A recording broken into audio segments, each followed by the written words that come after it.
buckets, and oh my God, has it really been that long? I can't even count the days because it's actually been a bit. I was actually going to be a little bit louder than this, but there's no point because there's a lot that's basically gone on. We've missed an abundance of everything that's happened. The Celtics sent home. It was a beautiful season for the C's. Really, really tragic about Jason Tatum going down. We're hoping to the fact he's got a speedy recovery. Jaylen Brown, future uncertain. Just the whole uncertainty of the team is crazy. The Bruins. Oh my God, we're going to get a lot of that. The Red Sox. There's a lot going to go on there. And we're going to have to talk about that too. And the Patriots. Can I just say one thing? Thank you. And thank you to everybody who's been a part of this so far. 25 episodes so far this year. It's been monumental. And I know there's going to be a lot of stuff that we're going to basically be turning on and having those moments. And to the fact that like anybody is here with me, like I said, thank you. Oh, good God. I already know where I'm going to start. So first off, welcome to Boston Concessions. I'm your host, Topher. We are brought to you by Small State Big Network, SSBN, those lovely boys down in Rhode Island. They helped me get a voice, just like another friend of mine helps me get a voice, and oh my God, is my voice going to be a little... Oh man. There's a lot of thoughts that come into everything. When you're a sports fan like me, there's certain things that you have to look at. And one of the things is, when you're wrong, admit it. When you're right, bask in the glow and the glory. And also to the fact, if you're not even close, fake it till you make it.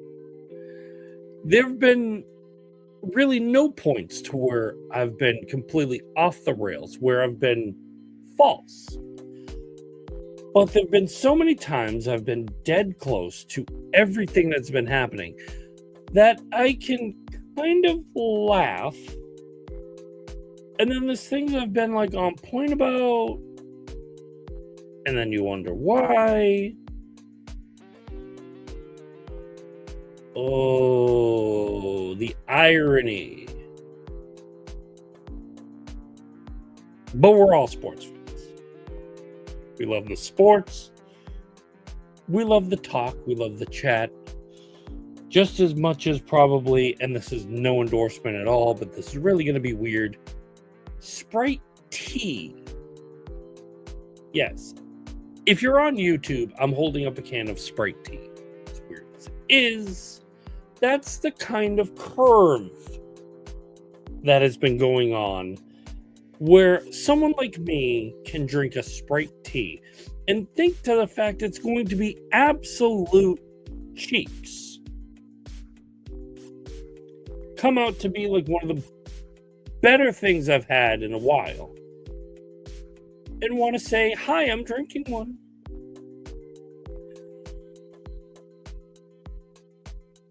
Do I want to come out and say I'm a Red Sox fan right now? I don't think so. Oh, what's going to happen? You ready to get started? Ah! Oh, I had a completely different look and just looking at everything. Oh, yeah. Good God. Well, let's start with like the animal in the room. Okay? The animal in the room is this guy here. Marco Sturm. About a month and a half.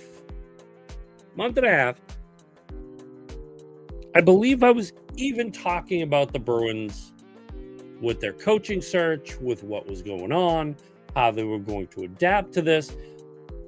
And I believe I even read a little bit of the town hall. That's basically what I'll call it. The Boston Bruins town hall of crapola. And right now, I'm even pissed off because I believe in Cam Neely. I don't believe in Don Sweeney because I think he's a dink. But now they brought in a coach for the 30th coach of the Boston Bruins that anytime I look at him, he looks like he's taking a dump.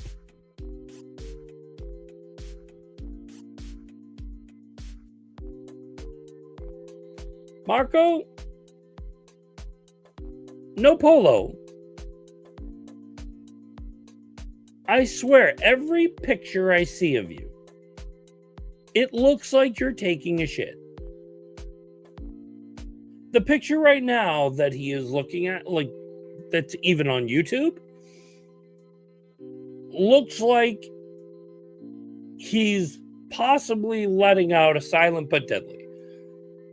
But look up the pictures of Marco Sturm. He looks like a crap is going to happen. Whether he's yelling at it, whether he's basking in the glory, whether he's waiting to see the log of doom that he's letting out. The question is he going to let out the log of doom when he's playing, or in this case, coaching the Boston Bruins?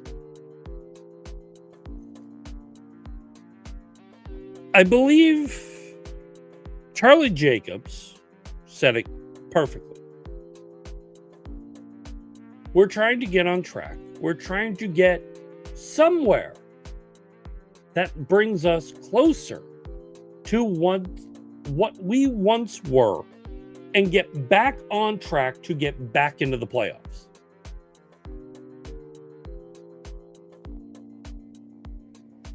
Is there something that I'm missing that you had to hire Marco Sturm? Was there no other good coach out there? Better yet, was there a coach that was good that wanted to come here? A lot of people are stating, oh, Marco Sturm, I'm really excited. Really? Tell me, how many Marco Sturm jerseys were there out there? How many people liked him as a player? I didn't. He was one of the guys that was just, he's there. He takes up a section of the roster. He's okay, subpar.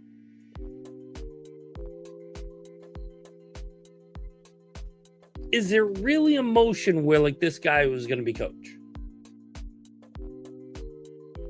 I understand he was the assistant coach for the LA Kings. He coached Germany, again, to the silver medal. I'm not seeing where this shows that he has a prominent coaching degree to handle a NHL team.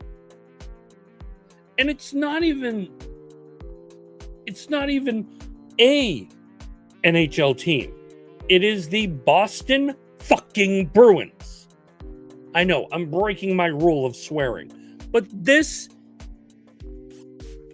is like 23 years from now, and we need an absolute perfect coach for the Boston Celtics, and someone decides to give us Marcus Smart. I'm going to look at you in dismay. I'm going to look at you completely spellbound. I don't see this working. Why? You had an 11-year man in Joe Sacco that could handle so much. He could do so little, and he's a nice guy. He's fantastic. And this was a guy in your system. This was a guy that could move mountains. And he couldn't do anything with the team. So, was it coaching? Is it management? Is it upper management? Hey, Cam Neely, when this episode comes out, I'm going to tag you. I've met you so many times over so many years. I've been a fan of yours since you were traded from Vancouver to Boston. I believed in you in so many times to punch a guy in the face, score 50 goals, and make a monumental piece for the Boston Bruins. I was understandable and categorized when you had your hip surgery. And then, after then, you made what was probably the most outlandishly strong comeback and not able to withstand without worrying about the hip. You had to retire. I was there for your retirement game when you hoisted your number 8 to the rafters. I have been a fan of yours for so many years. And I've also been a defender of how you've handled this hockey club. And now I'm going to say something that is basically going to shatter the little kid that is within my heart. What the ever-loving fuck are you doing? Because now I'm starting to come around with the other fans and wonder, maybe it isn't Sweeney. Maybe it's you. Do you really want this team to succeed? Are you driving for this team to be something? Do I think Marco Sturm is the answer? Where is he going to handle attitudes? Where is he going to handle drama? Where is he going to put forth? Is he supposed to Germanize everybody, make them look like mad demons, and basically put the fear of God in them? I don't see that happening. And, by the way, to Jeremy Swayman fans out there, last year, I believe, was a fluke. I believe to the fact it was structure. I believe it was more so of anything going on. Do I think next year is going to be different? Well, it's going to worry me right now with this guy in play. Do I think there's going to be anything that is going to allow for proper hockey to happen? Well, when I break down everything into Bruins standpoint, Okay? I'm going away from the Stern piece for the moment. Okay? Charlie Jacobs, Don Sweeney, Cam Neely. The three stooges right now. Yes, I'm including Cam. Okay? Is Charlie Jacobs being Mo?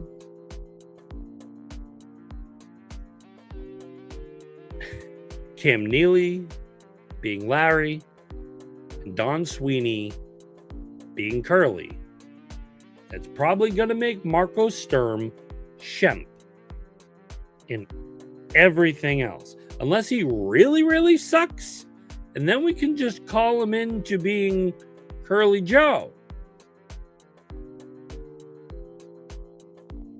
The manner that I'm speaking with this is, where is the build of what you guys promised? Where is the tenacity? Because right now, you're going to go into the draft.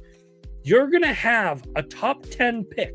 And do I have any faith that you're going to pull out something that is going to be good, great, grand, wonderful, amazing, orgasmic? No, I don't. This is the first time in years I'm disappointed with where the Bruins are starting to go. Is it me? Can anybody else speak up? Anybody else hold their hand? Can you look at me dead in the eye and say, you know, the Boston Bruins have a chance to be a monumental team? 2 years ago, I would have believed it a bit. Some time ago, would have believed it.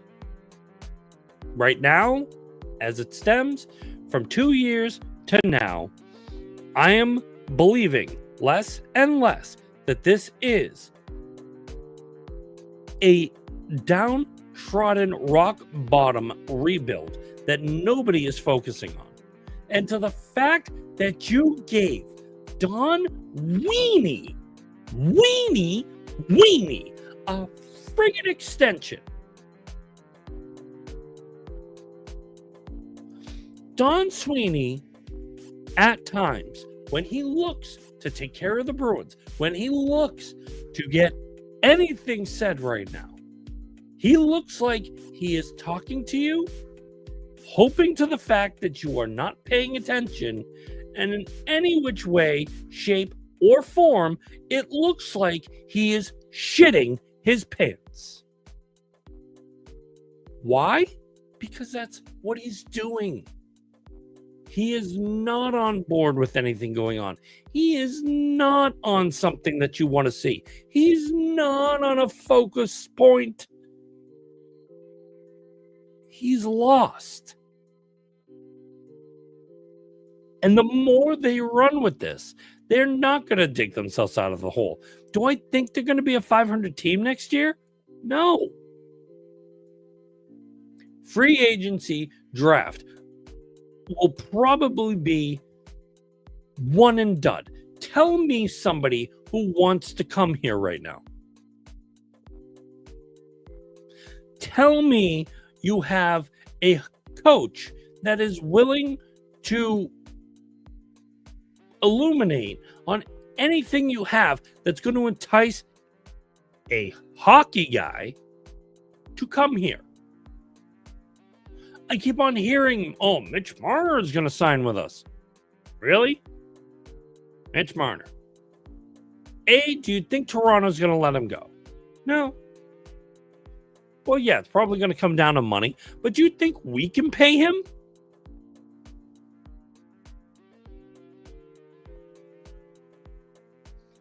You also want to build. You want to grow. You want to do something. You need top line. You need middle line. You need third line, fourth line. You need something of structure. You don't have it. And if Marco Sturm can build that, what are you going to build it with? The Bruins are kind of lost right now. And I, for one, am still going to be there to support them. But the bottom line is, when you pull off, oh, well, we're going to get a coach that we know to the fact is going to be something that we're going to have to put into perspective. Okay. There were 3 other coaches out there that you could probably have grabbed. Why didn't you? Better yet, why did you settle for this guy? Because he's a former Bruin? Because he used to wear the sweater? Because he used to be, what? A subpar guy that probably 8% had his jersey, and that probably 4% are going to remember him? I mean, hell, this is basically a joke. So I'm going to run a gag with his name and call him Marco Sperm. Okay? The Bruins will now be represented, and they're going to be endorsed by Hims. Why? Because when your coach can sperm, why not? As horrible as that sounded, and yes, I know it was horrible. It wasn't funny. And if anybody thought it was funny, I succeeded somewhere. This is what hurts. We were promised a coach that was going to get the locker room in gear. We expected somebody like Monty, somebody like Cassidy, or hell, somebody even like Claude. I would have been fine with either. But I expected somebody who was going to come in, and the first thing you're going to do is break down that locker room and make sense of it. That is not doing either or. You basically broke yourself. Now, what are you going to have for the rest of the class? Do I have faith in the Bruins this year? No. I know a lot of people are like, oh, Marco Sturm, this and that. I don't have faith in this.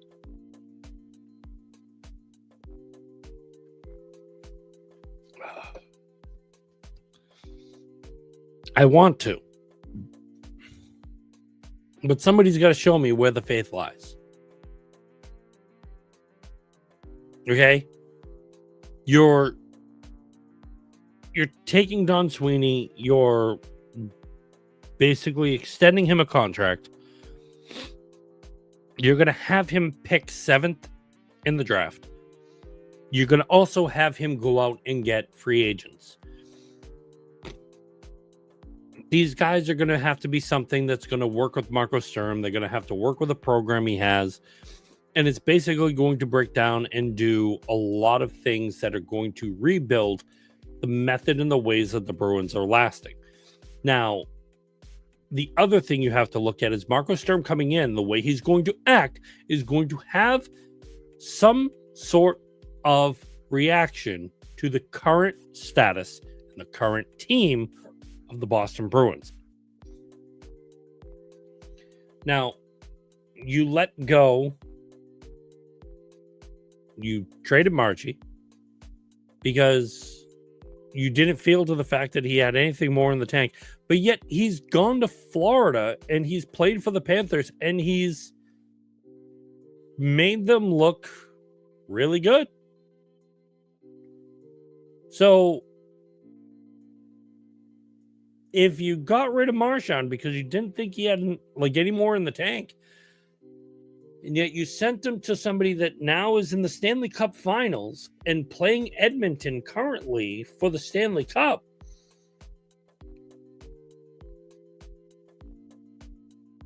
is there any truth to what you said? No. It means the guy can still go.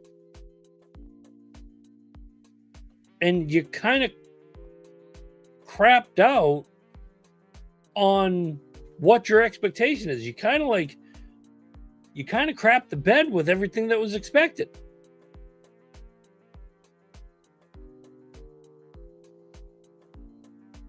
And not only to the fact is he doing anything, he's popping up shorthanded goals again. So, if you're trying to tell me that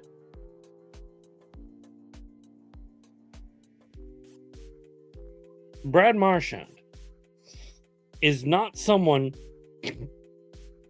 who would go into things if he wasn't where he was supposed to be, then why is he playing at a full caliber for Florida? Why is he showing everything he needs to do? And why is he on display in Florida looking like a champ? Playing for someone looking to be the champs.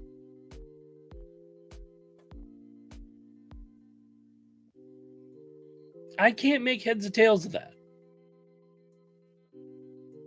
It bothers the crap out of me.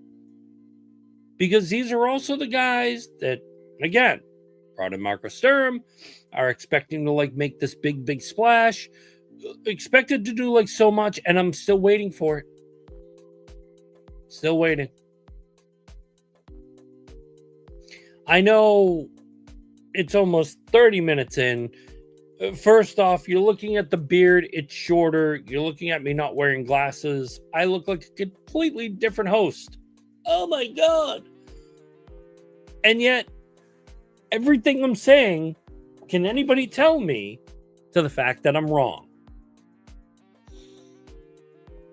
I want somebody to tell me I'm wrong. I want somebody to tell me I can believe in the Bruins, just like I can believe my hair is going to grow back because I cut it shorter right now.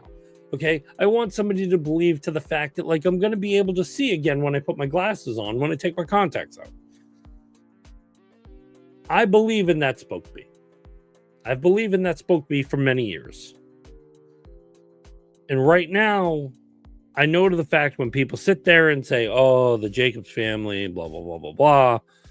Great. Blame the Jacobs. What are they doing? They're only the money. They own the team. They're trying to get the best team possible. They're trying to put everything together in order to make it. And that's why they have Neely where they have him. But then Neely actually has Sweeney where he has him. And then now they have Marco Sturm.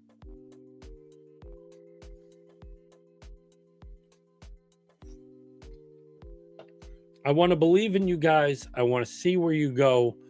Do I think to the fact that this team is going to be anything more than what you guys were last year?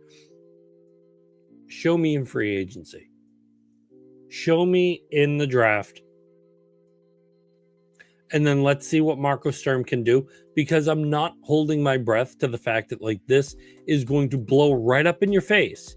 And whatever that town hall was, whatever that free speech moment to the fact that where you had Sweeney, Neely, and Jacobs sitting there going, we're going to be better. You raise ticket prices. You're raising expectations. But you're basically living in the basement right now. I don't know where that makes sense. But you better pop it up somewhere, because this is the face of your fan base. These are the people, someone like me, who's not seeing what you guys are bringing to the table. We want to believe in it. But when you're promising us gold and you're showing up with shit, it's kind of hard to believe you. Just putting it out there, just making it what it is. Because I don't believe in any of this crap. I really don't. I would love to actually think to the fact that, something's going to happen. Something's going to be big. Something's going to make monumental changes that make me want to believe in this team.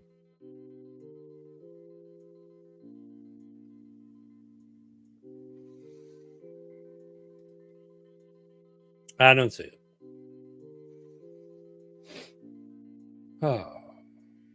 But I will take a break for now because I'm going to tell you. Not that. Goddamn ads. Current scores as I look at them. Florida Panthers are winning with 2:59 to go in the third period against the Edmonton Oilers. For Florida, you have Sam Bennett with a goal, Brad Marchand with a goal. Seth Jones and Dmitry Kurvilov make up the 4. And for Edmonton, Leon Drysdale, Evander Kane, and where is the other one? Evan Bouchard making up for the number 3. This will be basically a theft, considering the fact that, like, right now, Edmonton leads the series 1-0. Over in baseball, yeah, because we're going to talk about the baseball, and we will have more on the Red Sox as it is, but let's just break this down. Red Sox fail and take a dump.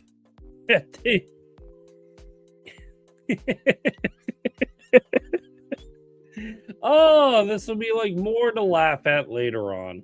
Oh, the Yankees basically like annihilating the Red Sox 6-9.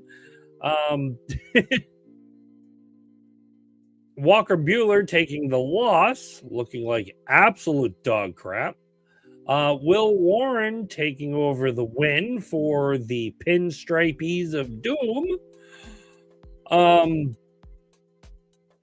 Notables. Yeah. Devers hits a home run.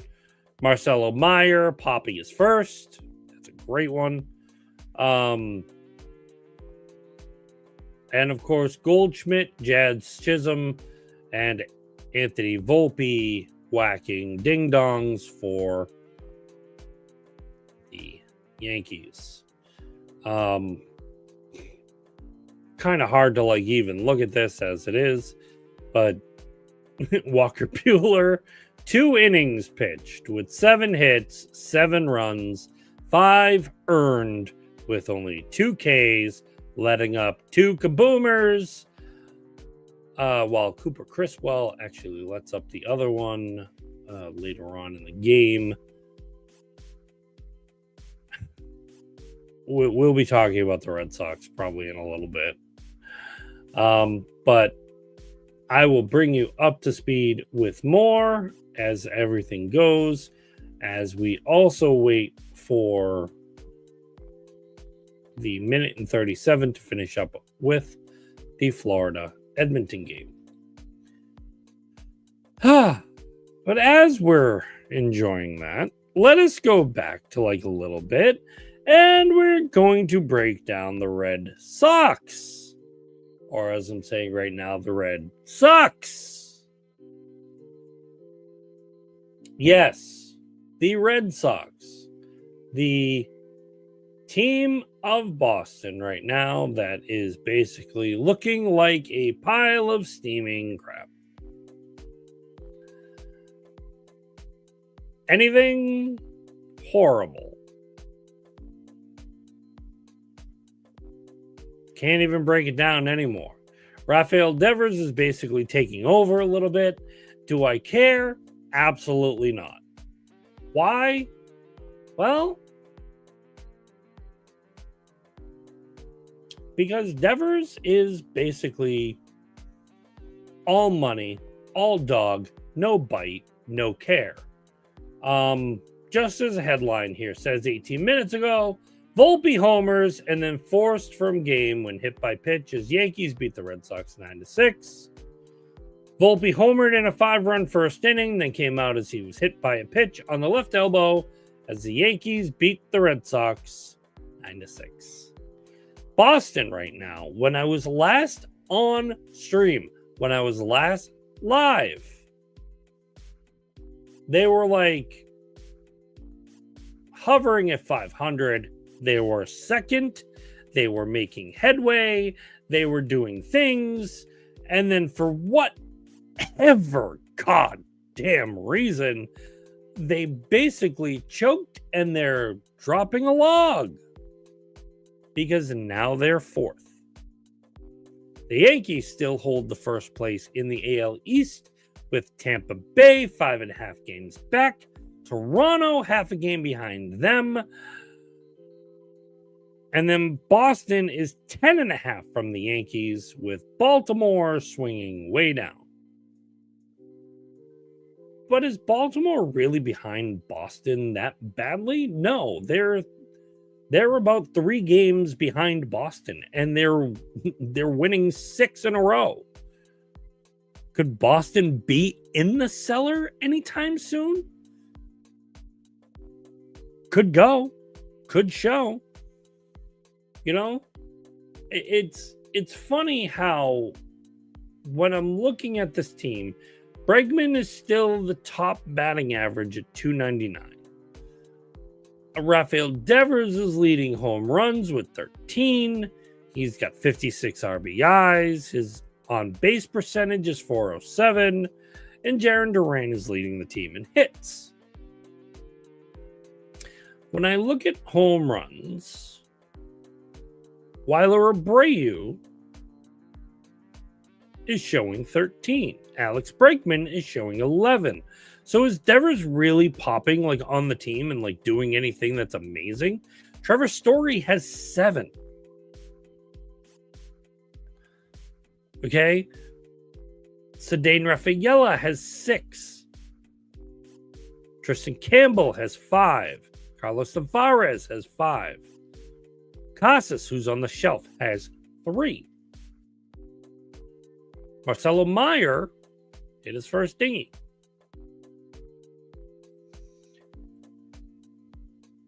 What is going on with this team?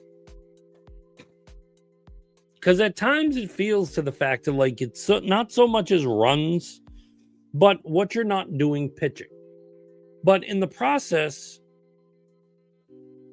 what you're also not seeing behind the scenes, or what you're not seeing just in general. Now, I've made the public statement a lot of times that Alex Cora is losing the clubhouse. Right now, there's no culture, there's no structure, there's not a lot of stuff going on. And basically, it just seems like Alex Cora is losing it more and more. Yes, there can be wins here, losses here, but how much of in the game is Alex Cora? You gave him the extension. He's happy. He's coming in. He's doing this. But when he's talking, when he's facing the media, when a lot of things are basically going on, is he really facing that much adversity where he thinks something is lost, something is missing, something is not there? Is there something that just doesn't compute with Alex Cora? Is it something between him and Craig Breslow? Is it something with him and the guys on the team? Is Cora really even there?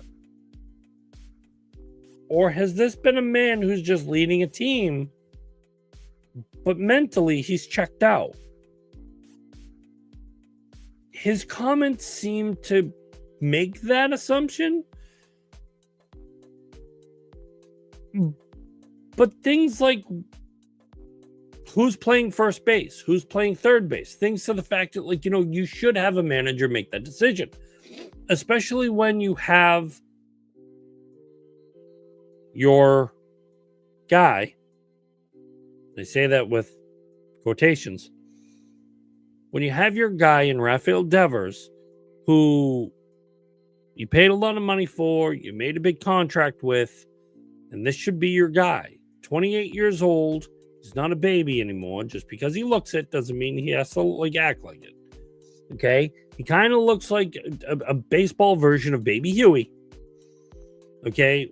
Like you put a bonnet and probably a set of diapers on him, and this is basically going to be what Rafael Devers is. I don't care if he's a home run machine.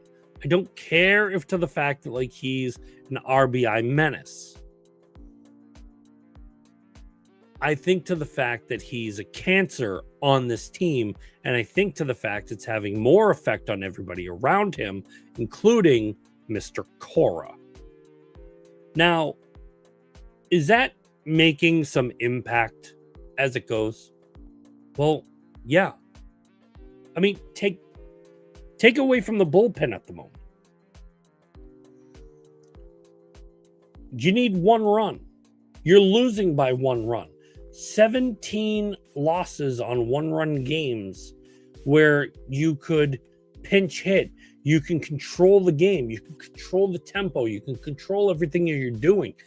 And it's kind of like when you have your coach that says, you know, we're losing the same way, and it's not like we're learning to do it. We're doing the same mistakes over.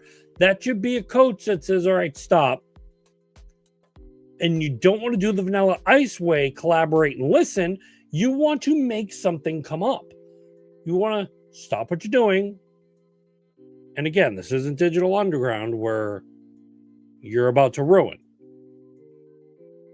Because in the method they are ruining the image and the style that they're used to. And yeah, they look funny.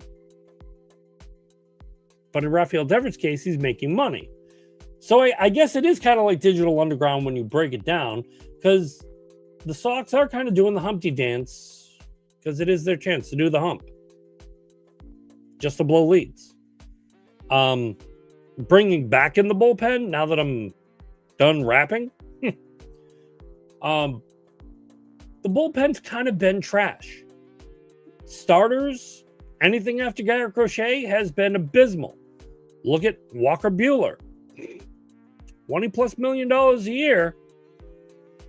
Snorefest. Was I happy about the Walker Buehler signing? Okay, yeah. Figured to the fact it'd be something like, hey, look at it. But then again, wait a minute. Hey, Toph, what's your ruling for guys that are in the National League that come against the American League? All right. They suck.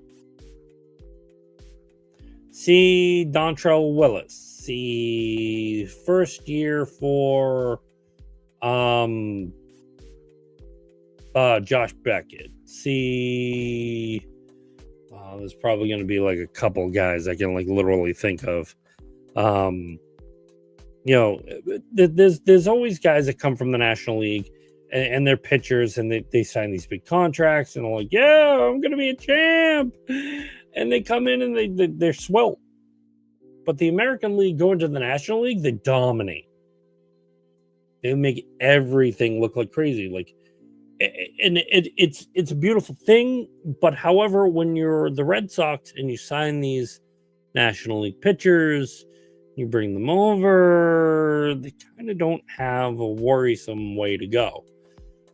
And I know the trade deadline's coming up. I know to the fact also we've been delayed. So this is kind of going to be our Red Sox moment. Has anything really gone right for the Sox? Well, they went out and got a first baseman. And the first baseman has actually been pretty good. Abraham Toro batting .319. Yay.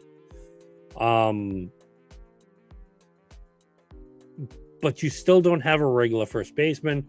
With Bregman being down, you had to worry about who's playing third.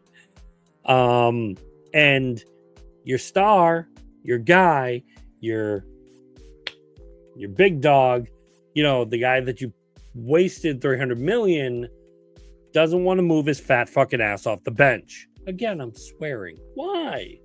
Oh, yes, that's right, too. Because the man is a lazy sack of crap. Going back to Rafael Devers, I've made it abundantly clear at times how I feel about Rafael Devers in any which way, shape, or form. This guy here sucks. He can go out and hit 50 dingers. I don't care. He can pop up 129 RBIs. Right. When it comes to caring about your teammates, showing support for your teammates, not how the front office is treating you, not how management is talking to you, not within the roles that they're looking to give you.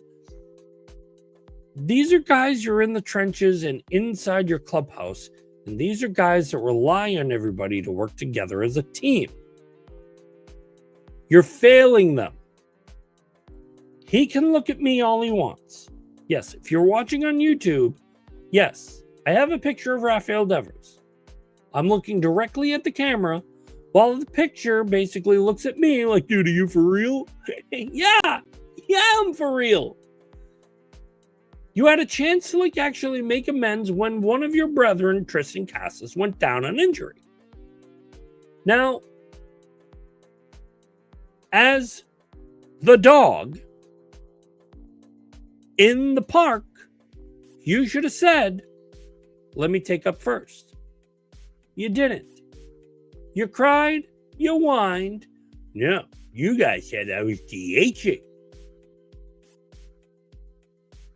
Yeah, and I don't think Tristan Casas said, yeah, I'm going down with an injury at some point, and you're going to have to man friggin' up. No. He went out there, played, even though he sucks, and he played, he got injured.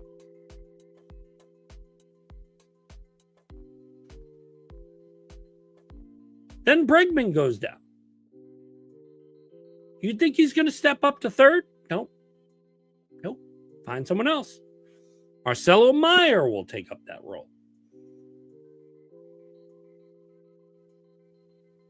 I'm just not understanding it. And now when you're getting into even the trade deadline, here's what you're hearing. Walker Buehler on the move. Okay, fine. I'm fine with that. Jarren Duran. I've heard Padres. I've now this morning heard the Phillies.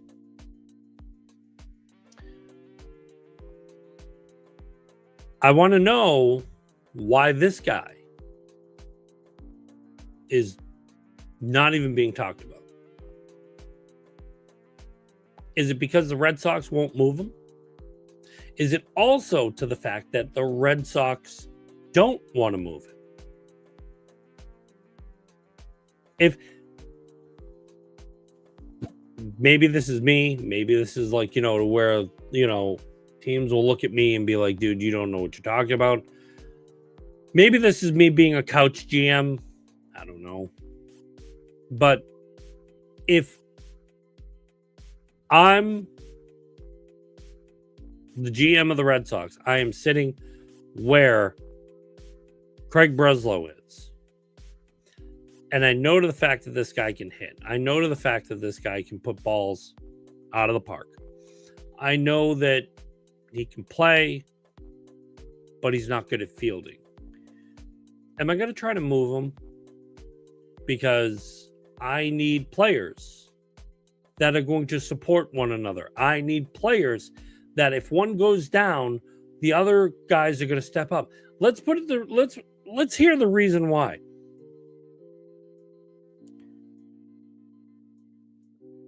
Rafael Devers, first couple years, played third. Now is going to play DH. Okay. Got that right. Tristan Casas plays first base. A lot of rumors about him getting cut. A lot of rumors about him getting traded. Trying to find somebody that will actually hammer for a first baseman. They're not happy with the bat. They're not happy in like certain ways. I mean, like when Tristan Casas went down, he was batting 182. Not really something you want to like, go over. And his WAR was was 0.09 or 0.9. Okay, nothing you like really scream home about. The man goes down. You've got the guy who usually plays third base. His position is now being taken over by Alex Bregman, who's a much better defender, who's also been like tearing the cover off the ball and doing really well. Well, if I'm looking at this properly, you look to the guy who used to play third in order to mimic to go to first, and he tells you flat out, no. Okay. Now you have Tristan Campbell, second baseman. Hey, if you guys need a first baseman, let's try me. So he starts taking reps at first. You got Nick Sogard who comes up. You've got Rob Refsnyder who wants to try to play first. And then you make a trade for a guy who's basically going to be your first baseman. Great. Cool. So you basically made everything to what you expect. Congratulations. Okay? And it's other people that are stepping up. It's other people that are doing what they need to do in order to balance for the expectations. But yet you've got the guy that should have been, yeah, let me take reps at first. Here, let me help out now that Bregman went down. You're basically having a guy that is not fulfilling the role that Xander Bogaerts had. You're not having the guy that would have filled the role if David Ortiz was still on the team right where he is at DH. No, Poppy would say, hey, give me reps at first. Let's get this done. Hey, let's work on getting somebody to what we can do to swap out. Hey, let's do a spin around. So what is Devers doing? He wants to state to the fact that he's a really good teammate. Is he? Because in my eyes, he's kind of not. It's kind of like he's sucking it up.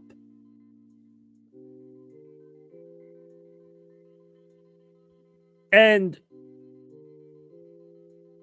it's not an expectation. But this is the part that's actually driving me bonkers about this team.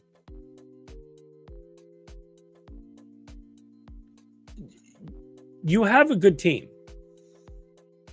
On paper, this should be an above 500. You should be winning games. You should be making statements. And you should also have support in the clubhouse. Is there culture in the Red Sox clubhouse? No. Is there something that Alex Cora is giving them that's making them feel what they are? No. There has not been structure. There hasn't been culture in this friggin' Red Sox clubhouse all year. It's been the weak point of the weak points, and nothing, and I mean nothing, has changed that. So I'm going to ask a question that I've been asking all month long. Is last year's Red Sox team worse than this one? Or is this year's Red Sox team just as bad, if not worse, than last year. Also, I've made this joke with a friend of mine, and I'll say it right now. Who lasts longer? Is it going to be Alex Cora? Or is it going to be Craig Breslow? Because it seems that none of those guys like each other. And I knew this when Breslow was hired. I knew to the fact that it was going to be turmoil between the manager and the general manager, because there's going to want to be changes and there's going to want to be things that need to be done to the team to get everything handled the way it needs to be. And am I seeing that? No. Am I seeing a discrepancy in both guys? Yes. Am I liking it?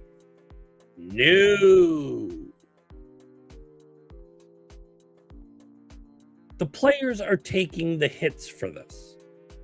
Whether it be the pitching staff, whether it be the infield, the outfield, either which way, the whole team is taking the blunt of this.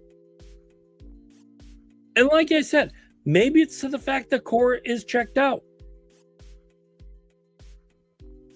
Should something be done?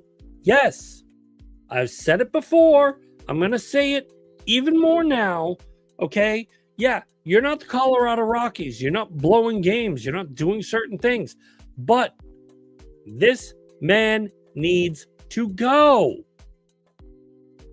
You need better culture. You need better structure. You need someone who's going to put his head in the game and make it about the game. A pure manager, a manager who cares, and a manager who's not going to give you semantics of, oh, well, you know, we've been doing this for so much. We got to find ways to we got to be ways to get better. We keep on making the same mistakes. Well, guess what? If you know to the fact you're making the same mistakes, what are you doing to repair it? Nothing. Oh, God.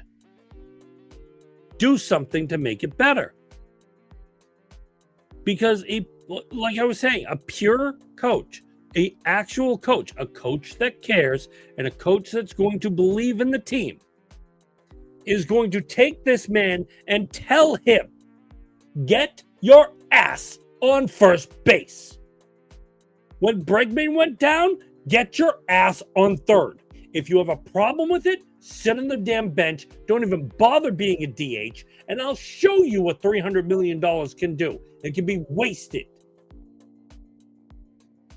There needs to be better, and that needs to be hammered down and smacked across his face. And him, I'm talking about Devers. I don't care if he hits. I don't care if he's the team leader in home runs. I don't care if he's the team leader in RBIs. I could give two shits if he's the team leader in average. If he's not standing up for his team and the only thing he wants to do is focus on him, he forgets to the fact that this is a team friggin' sport. That's the part that gets me pissed off about half of these guys.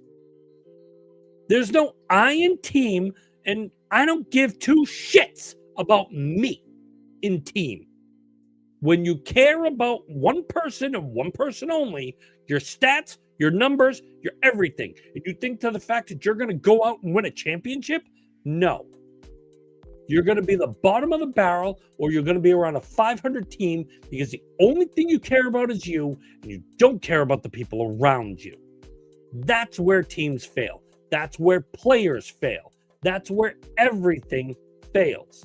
If you have anyone who cares about the team itself, the structure, and how you build the team, which in my mind of minds, Craig Breslow is trying to do that. And yes, he's making a couple mistakes here or there, Walker Buehler being one of them, okay? And maybe like a couple of the guys for pitching wise. But if you look at the stats and you look at what he's starting with, getting Derek Crochet, making things around him is a bigger bet. Can I bet to the fact that he moves him? Yes. If I had my choice between moving Jarren Duran, keeping Rafael Devers, and making monster like mills out of everything around, it makes sense. But if I'm to move Baby Huey over here, sign Jarren Duran, make him something of what he's going to be, bring Roman Anthony up, play him as he needs to, and let's see what the year turns in at the secondary part of it. Yeah, I'd bank on that more than I would bank on anything else. Do you need pitching? Yes. Can Devers get you that? Yes. Can he give you a lot of like money back in your pocket? Yes. Can you put that again to like guys like Durant? Sure. Can you sign long-term Roman Anthony and expect what you're doing? Can you do it with Marcelo Meyer? Can you have your top three in Campbell, Meyer, and Anthony up at the same time and show what the future of the Sox team is going to look at without Devers poisoning the caucus of everything that you're carrying around you? Yes. Look at my face. I'm very serious. I've been stating for a while, Rafael Devers is the Marcus Smart of the Red Sox. I don't care if he's good. I don't care how he is. When he doesn't support his team, he's trash to me. That's my take on it. I don't care if you love it or hate it. By the way, loving or hating, Florida and Edmonton right now is 15-58 in overtime, tied at 4. Yeah. Okay. Corey Perry ties the game for the Oilers. 18 seconds left, and he slips one by. Guess Bobrovsky wasn't prepared for it because, woo, that went right in. So this game continues to go. Oh, what's going to end the stream or that? We'll see. Oh. Finally for tonight, okay? The changes outside of our regular sports. First off, whoever had Aaron Rodgers to the Steelers on their bingo card, congratulations. You're basically winning 50 cents. Yeah, Aaron Rodgers is officially signed with the Steelers, a 1-year deal. I could give two shits about how much money. The Steelers last year, if you think about this, had two guys that basically were putting wins into them and actually carrying the team for what it was worth. You had a kind of crappy Russell Wilson, and then you also had a decently perplexed but working the magic with the team of Justin Fields. Now, Fields and Wilson have departed Pittsburgh, and they've gone a little north to where both of them are playing for New York teams. But one's playing for one New York team and the other is playing for another. Well, Justin Fields decided he was going to go to the Jets, while Russell Wilson decided he was going to go with the Giants. In that case, when Aaron Rodgers found out that, well, he's not going back to the Jets because Fields is there, hey, I can go to the Steelers. And no matter what, I still think Aaron Rodgers sucks. Do I think to the fact that it's going to be like monumental for what he's doing? Let somebody say they got DK Metcalf. Okay, great. Okay, they got TJ Watt. Yes, they got their new rookie like running back. Yeah, they've got this. Whoop-de-doo. If right now, if I have to look at Russell Wilson or Aaron Rodgers, first off, I want a tetanus shot. Secondly, I really don't know. I would probably take. Oh my God. I can't make up this decision. Would I take Russell Wilson? Would I take Aaron Rodgers? Well, like I said, I'd take the tetanus shot first. I'd kind of like rub my eyes out with lemon juice. I'd then add salt to lemon juice just to feel it.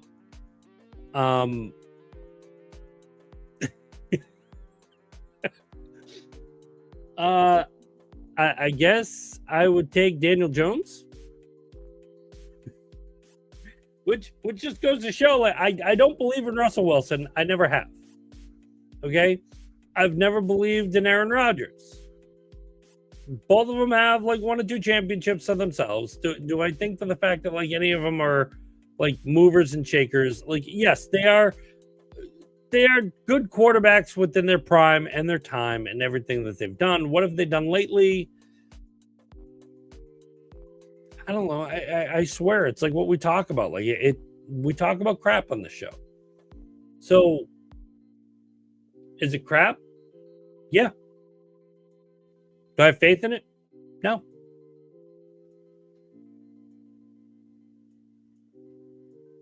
You know, it's just shocking that everybody talked about, hey, is he going to the Steelers?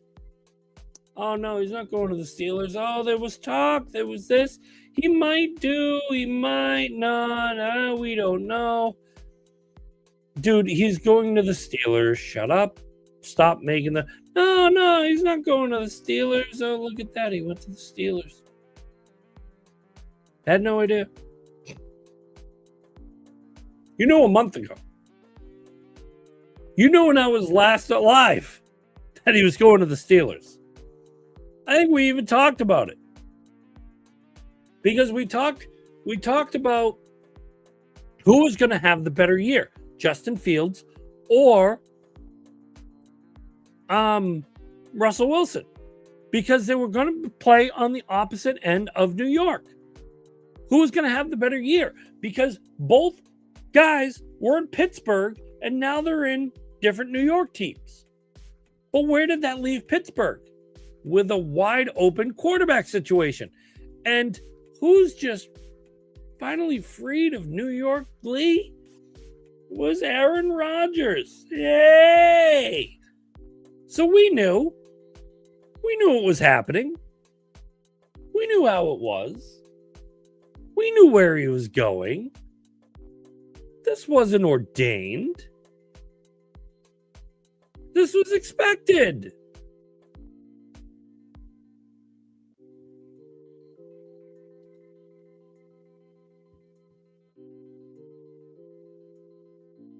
This was what was going on.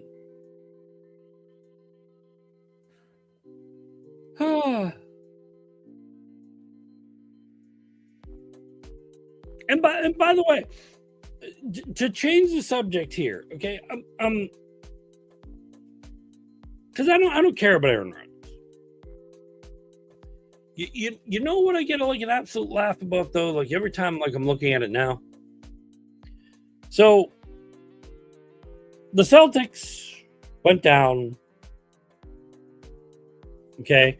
I was hoping and expecting to the fact that they were going to come back. I thought they were going to like have like a good run. I thought the Knicks team was basically going to be a wash.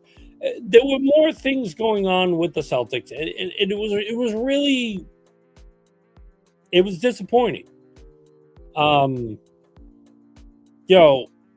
Having Porzingis with scareditis, or AIDS, or upbeat vagina syndrome. I don't know what he had. I don't know what was going on. His fear of New York. Couldn't tell you. But it didn't help. Tatum getting injured. That didn't help either. And it also doesn't help for next year. But the worst part about it is, look, the Knicks, I'll say it, they put on a good motion. They got into the Eastern Conference Finals. They went up against Indiana. And Indiana just proved to be like the better team. But the one part that I'm like not understanding, and I don't understand this about Knicks culture. So the Knicks, if I'm looking at this, because mind you, like I'm looking at one thing to like give you like, to give over stats and everything like for what the expectation is here. Because the other thing I'm also looking at is to the fact I'm watching the Panthers Oilers because it's still 4-4 in overtime.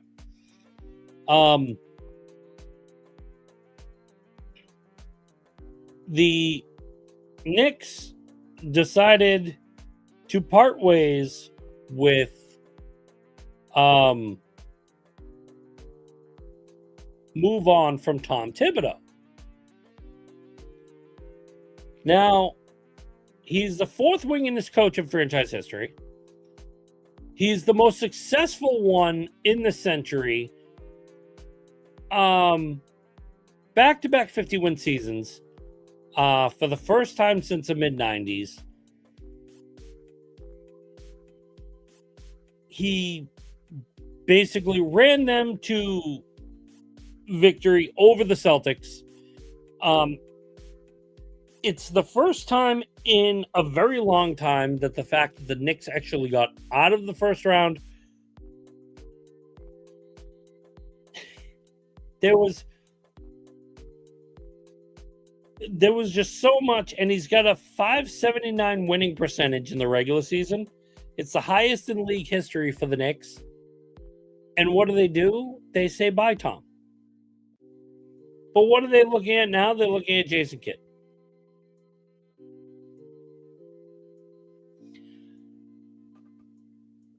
Somebody asked me, like, what do you value more? Would it be Tom Thibodeau, or do you still believe in Joe Mazzulla? Guys, I like Mazzulla. There's something about Joe Mazzulla that interests me as a coach. Do I think he's got the culture down for Boston? Sure. But do I think his coaching style is matching the way Boston should play? No. Mazzulla ball with the abundance of threes and everything. I understand the fact that like that's what the league is for. I understand that that's what the league is like into. How many threes can you hit? Like how many like wonders can you do? How wonderful can you be? Where are you going to set up for everything going on? I get that. I get all of that. But the point of it is, like, when is too much too much? When does it become, hey, we got to work in the paint. We've got to, play small ball. Because if you think about it, going back to baseball, money ball was the biggest thing, because if you could actually control your hits, control how many times you got on base, you can control the runs you do, and like basically make runs come out of getting on base. And when you have one guy get on base and another guy get on base, like, yes, you can start a carousel. Or as I used to call it, you get on base, you get on base. It's kind of like a merry-go-round. With Mazzulla ball, it should have been exactly that. There's a motion where, like, you focus on a three, but then to the fact that the three isn't open, you can actually break down and get the points on the paint and walk back. You at least walked away with two instead of none. So if you're constantly getting twos with a couple threes, you're earning more points. If you're just, hey, we're going to shoot the three ball, what are you doing? You're not really popping up everything. You're just shooting a three, and you're kind of falling flat if to the fact the three doesn't fall. Which now that can drop your deck to like 10 points, 14 points, 18 points. And then you're going to come back from a deficit and hope to the fact you can actually get the game. Sometimes you had it in the fourth, sometimes you didn't have it in the fourth. But there are a lot of guys that also had the drive to win the game. Derek White, clutch. Jason Tatum, clutch. Brown, clutch. Holiday, clutch.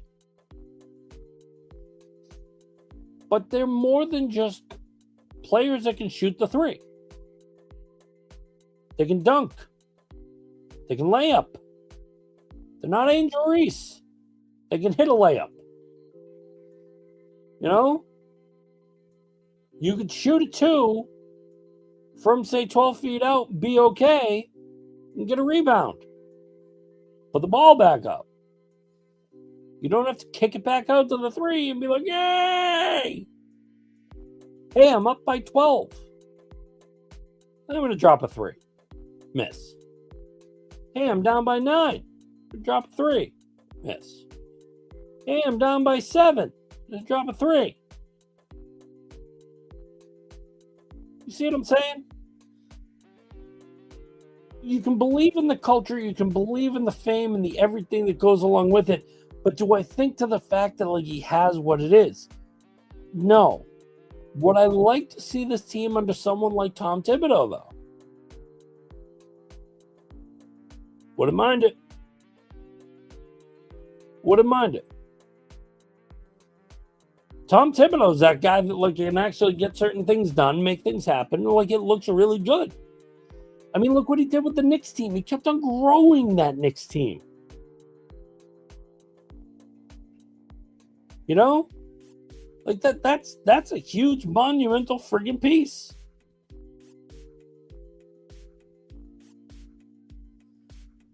When you get into looking at what the Knicks had and you know where they literally could be,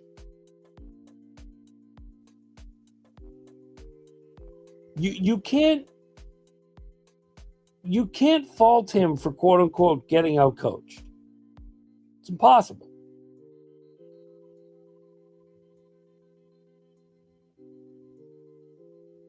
Indiana has a specific drive this year. Halliburton is, for whatever reason, he is a man unhinged. Obi Toppin is like another guy that like is just ready to go. And I don't think it's so much as like out coach. It's like you're not knowing which man to be.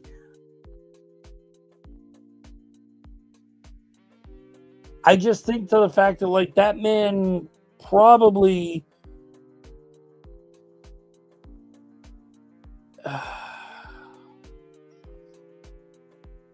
he should have gotten a better rap.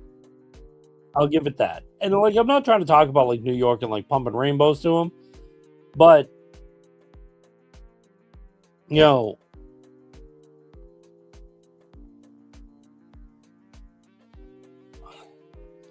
when you're looking at Jalen Brunson, there's just something about him that like I just don't dig. You know, it's something about his swagger, just the way he carries.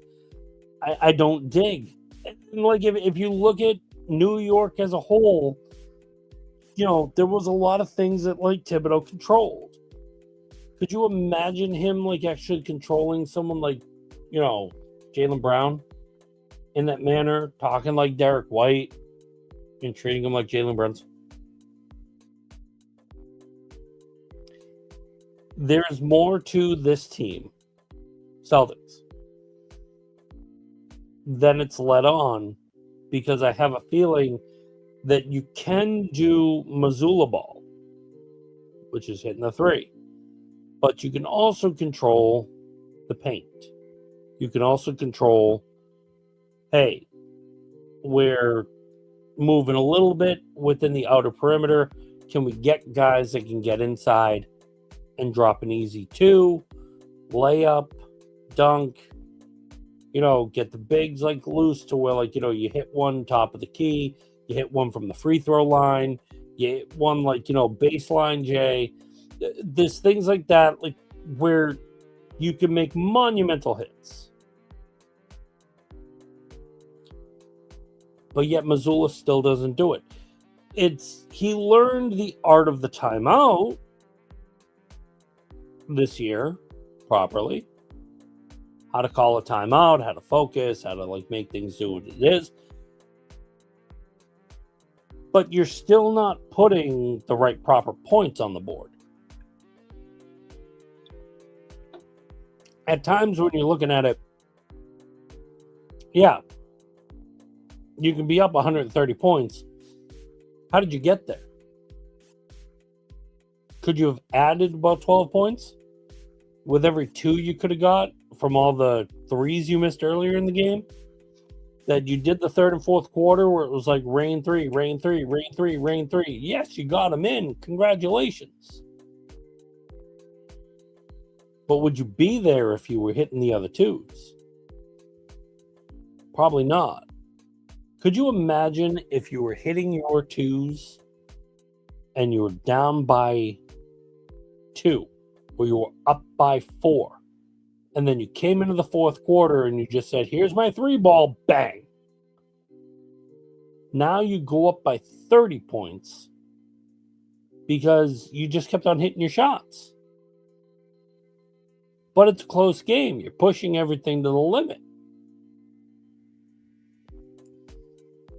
Kind of like this freaking Stanley Cup game. Because it is 4-4.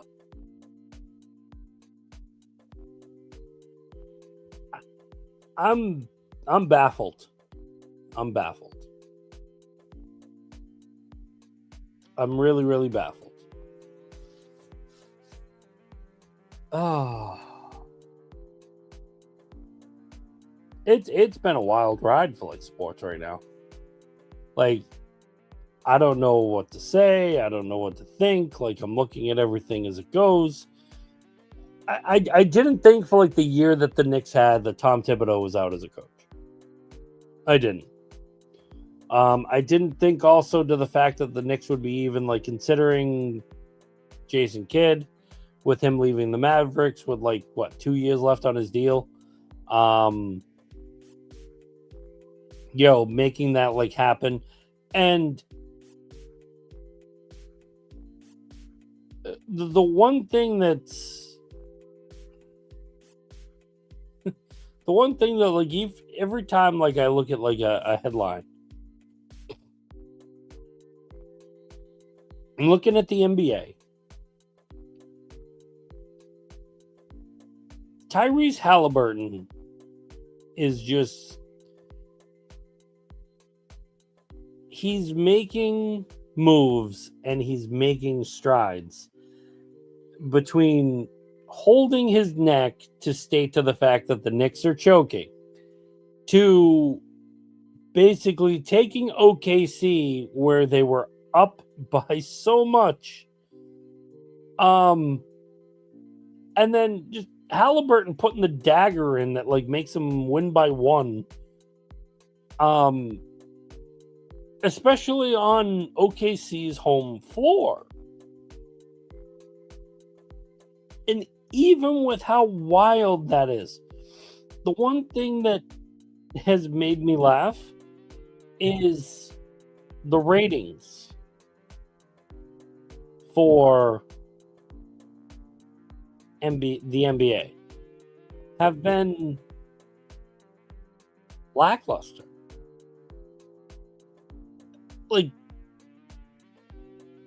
the Panthers, Oilers, even though like to the fact that it's old, Connor McDavid brings a presence.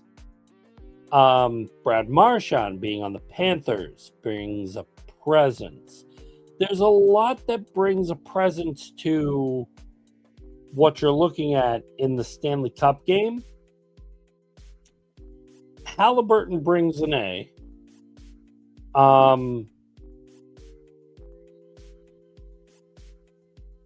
SGA, like Gilchrist Alexander, whatever his like last name is.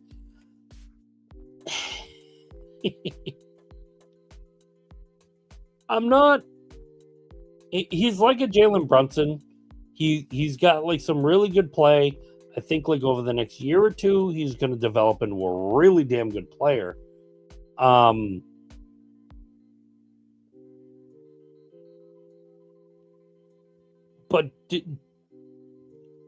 am I seeing like anything that makes me like jump out at this kid? Like, oh my God, like I want to watch this because I want to watch this kid like, you know, earn a ring.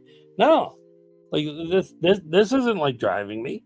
I mean, Indiana would be basically where it's at. I'd be okay with Indiana. Indiana's paid their dues. They've basically gotten like bought by Boston so many times. They've been bought by every other team, just basically like written off, and they've had damn good teams.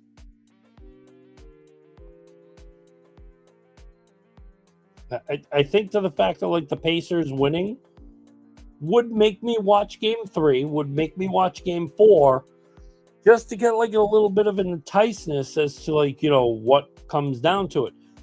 Have I been excited for the series? Here's where like I get the excitement. There's no LeBron James. Not having LeBron James into this discussion has me a little bit excited. Like, not having star power makes it like, hey, is this something that I want to watch? Is this something that I want to see? And yes, there's so much more to the NBA playoffs where you don't have to worry about like the do we need a Kevin Durant? Do we need a Chris Paul? No, because at the moment, Tyrese Halliburton is writing his own story right now. Basically making the year for the Pacers. They're driving that motion to be what it is. And the guys at OKC are doing the same thing, where your expectations are A, but you're getting B. That to me has more impact to watch a game, because it's the same thing why we watch college sports. College sports is A, we believe in the team that we're rooting for, but we're also watching the future. We're watching history unfold as what we're doing with this guy's going to get drafted one day. This guy's playing outstandingly. This guy is leading his team to victory. This guy is making Heisman plays and like, you know, he's in the Heisman chat. You know, there's so much that makes those step ups. When you have star power every year,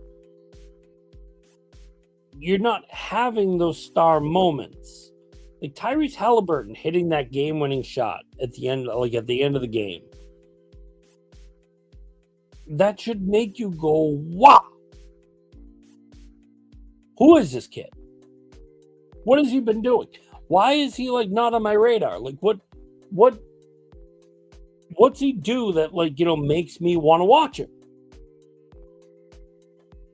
He makes plays. He does amazing things. He's monumental in the 3-ball. He's a good ball mover. He gets those 2 shots. He runs to the basket. it's enticing to watch because, again, it's not a star power. It's not that locked in, holy cow, everybody's watching them and like, look at them go. That's something I want to see. And ESPN is still updating. It is 4-4 with 40 seconds left in OT. Like, I've been monitoring this game since it went into overtime. And Corey Perry tied the game with the Oilers with 18 seconds. But holy crap.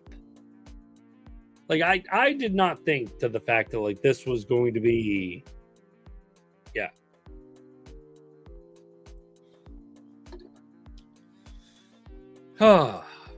Because you know what I expected? There's 3 seconds left, so it's probably going in a second OT. I did state what was going to like last longer, me or them. They're lasting longer because they're going into a end of overtime. So to the Panthers, to the Oilers, good luck for the remainder of the second overtime. For the NBA, I'm still trying to see, like, I think it's, is it the 8th? Yeah, Sunday, game 2, Indiana OKC. Go check out Tyrese Halliburton. If you're watching any part of the stream, do I expect anything from the NBA to be like hyped up? No. Do I know like a lot of people that are LeBron fans that are like, oh, you know, there's nothing really like enticing about. Dude, go watch it. You know how you became a LeBron fan? You started watching the games. You started seeing the Cavs. You started seeing everybody else around you. You started believing in LeBron James. Same thing with Kobe. Same thing with Michael. Go watch. If you're a fan of the ball, or I should say, like, clearly, if you're a fan of ball, go watch the NBA Finals. I've been watching a little bit of the NBA Finals. I get enticed by the NBA Finals. Do I watch? Yeah. I look at like what goes on. I look at like who's playing, like who's doing what. You know, henceforth by like, you know, Halliburton stunning the Thunder on their court is pretty impressive. But you got to see it. You got to look at it. You know, you got to make it what it is. But it's great to be back. I've just been like really out of sorts, and I'll say it as a clear day.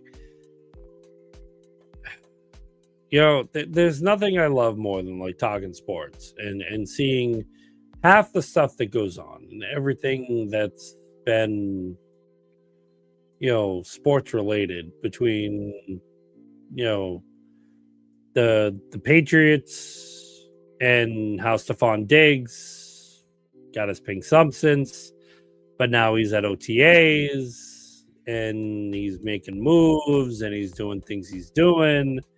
It's great to see. It's great to watch. It's great to like, you know, look at like what's going on. Even down to like, you know, the Celtics just exiting, you know, their quest for like, you know, the back-to-back.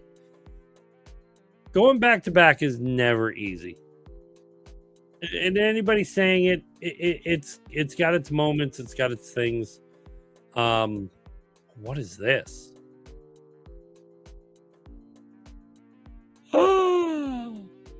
No.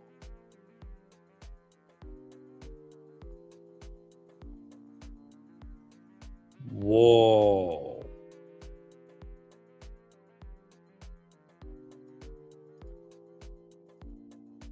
So we might want to watch this really quick.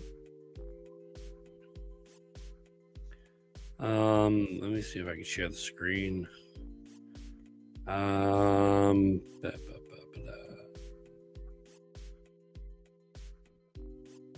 think it's this one. Yeah, it's this one here.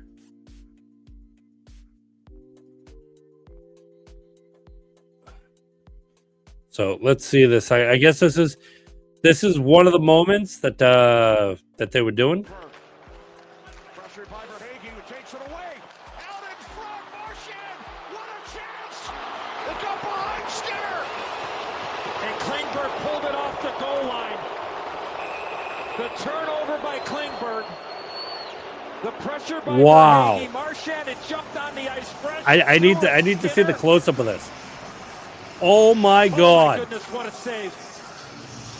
And then Marchand goes back. Watch this puck go. Second chance. There it is. Oh! What are we doing today, Coach? That's how today it we're going to work on our check. Wow. So Brad Marchand almost wins. Almost. That would have sent everybody home right there. Wow. Like I'm about to call it a night, and all of a sudden it's like Brad Marchand inches away from winning game in overtime. I'm like, I can't leave without showing that play. Whoa.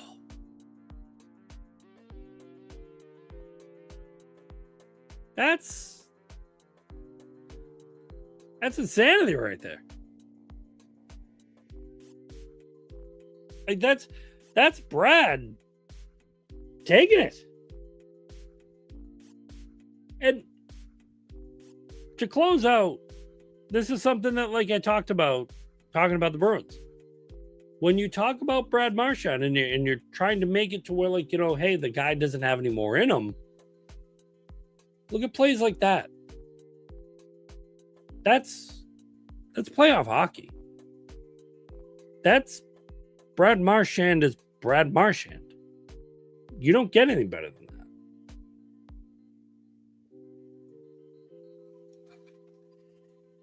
But as I was stating my closing before, like, seeing that, it's just great to, like, be back. We're gonna get more into, like, talking about, like, you know, the Patriots with everything that's going on. We'll be monitoring the Bruins. I'm basically gonna call it Sperm Watch. Because want to see what Marco Sturm's gonna do. But not only that, you know, you got Sweeney taking the 7th pick. It's like I said, it's the Three Stooges running the Bruins. Not happy with it, but we'll see how it goes.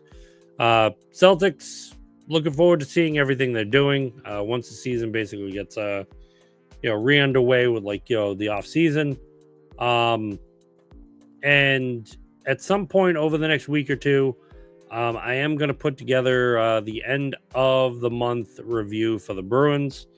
I mean, the Red Sox, just to see where they're at. And if anybody, let's put it this way, if it's really, really bad, I'm not even bothering. Which I'm already knowing it's bad. So, but we'll see what happens with the trade deadline. We'll talk a lot about, kind of like updates, see where everything goes. And probably have, like, a couple people with us. But we're going to be back. Also, expect a time change. I know a lot of things are looking to where, like, you know, I want to do the nights and everything like that, but I might do it a little bit early for, like, anybody who wants to watch YouTube. I might do it, like, a little bit to where, you know, we get on and we do everything we're enjoying. So tell your friends, tell everybody. I thank everybody for, like, tuning in. Whether you're watching us on YouTube, whether you watch a replay on YouTube, whether you're watching on Spotify, or listening on Spotify, I should say, or Apple Podcasts, wherever you may be. iHeartRadio. It's always an amazing trip, and I love the fact of knowing the fact that you're listening. And if you're not, and I'm doing this for myself, I'm having a ball talking about sports, getting things off my chest. And it's a great time. So this is me calling it a night. Take care all. Till we meet again. Right here. YouTube. And everywhere else. We are, again, Boston Concessions. We're an SSBN podcast. And we're out for the night. Have a good one, guys.